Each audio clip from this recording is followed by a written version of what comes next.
буюрса биз Кара-Кулжа районунун Каракашкор айылына келдик.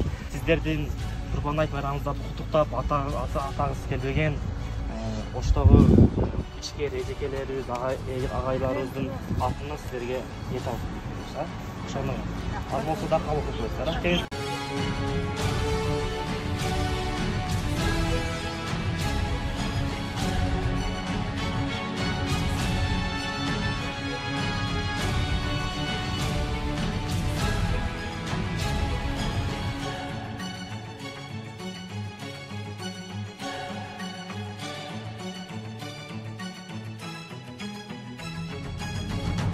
Ich träume und die Welt erzittert.